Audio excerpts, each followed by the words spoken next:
การจัดตั้งปฏิบัติเก็บรายรับเข้างบประมาณแห่งรัฐของภาษีประจำแขวงหลวงพระบางในปี 2025 สามารถปฏิบัติได้ 83.75 ตื้อกีบเท่ากับ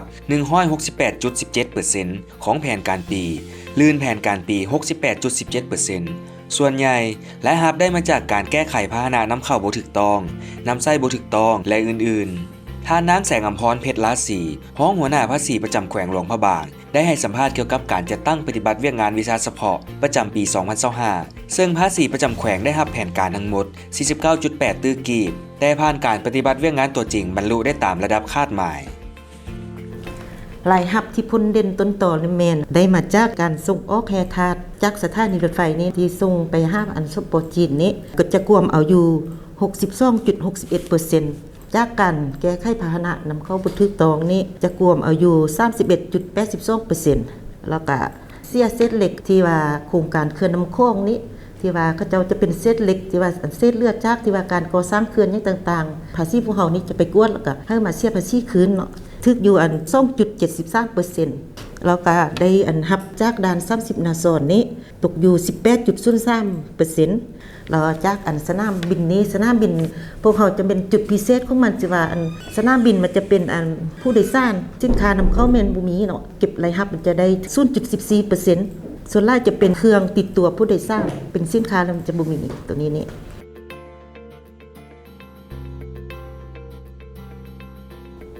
และการแก้ไขพาหนะนำเข้าถูกต้องแม่นเริ่มแต่วันที่20ตุลา5วันที่30พฤศจิกายน2025ผู้ครอบครองพาหนะนำเอาพาหนะของตนมาแจ้งต่อคณะกรรมการของพวกเฮาและได้ตีราคาทั้งหมดเลยแม่น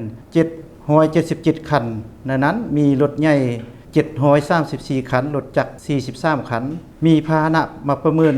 ราคาและได้ชำระค่าภาษีอากรพร้อมพันทางอื่นเข้างบประมาณแล้วมี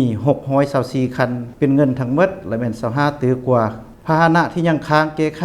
ในแจ้งการฉบับนี้ที่มากวดกาแล้วยังค้างแก้ไขมีจำนวนทั้งหมดและแม่น153คัน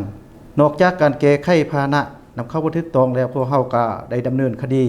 ต่อเวียงงานต้านและสกัดกั้นการค้าขายเถื่อนผ่านมาในการแก้ไขคดีอยู่ภาษีประจำแข้งพวกเฮาแม่นบ่ได้สั่ง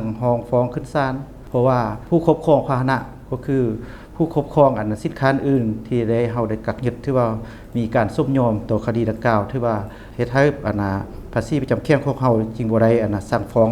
จากกรณีขึ้นศาลและเป็นนั้นส่วนประเภทยาเสพติดที่ได้ร่วมจับกลุ่มกับพรรคส่วนอื่นๆอยู่ในสนามบินหลวงพระบางผ่านมานี้ทางเจ้าหน้าที่ภาษีประจำสนามบินหลวงพระบางพวกเฮาก็ได้เข้าร่วมนำพรรคส่วนอื่นๆโดยเฉพาะเป็นพวกส่วนเจ้าหน้าที่ตำรวจตมและพรรคส่วนอื่นอยู่ในสนามบินหันก็ได้ร่วมกดยึดนำเขาเจ้าหันจำนวน4ครั้งสำหรับปี 2026 ภาษีประจำแขวงหลวงพระบางได้รับตัวเลขแผนการจัดเก็บรายรับจำนวน 47.5 ตื้อกีบพร้อมทางได้วางมาตรการจำนวน1เส้นสืบต่อคุ้มครองการส่งออกแห่ทาสผ่านทางรถไฟให้รัดกุมขุดค้นรายรับทาแหงบ่มซ่อนของแขวงทางเพิ่มทวีการต้านและสกัดกั้นการลักลอบสินค้าหนีภาษีให้เข้มงวดประสานสมทบกับเจ้าหน้าที่ที่เกี่ยวข้องแต่ละขั้นเพื่อเฮ็ดให้การจัดเก็บรายรับเข้างบประมาณให้ได้ตามแผนและลื่นแผนการ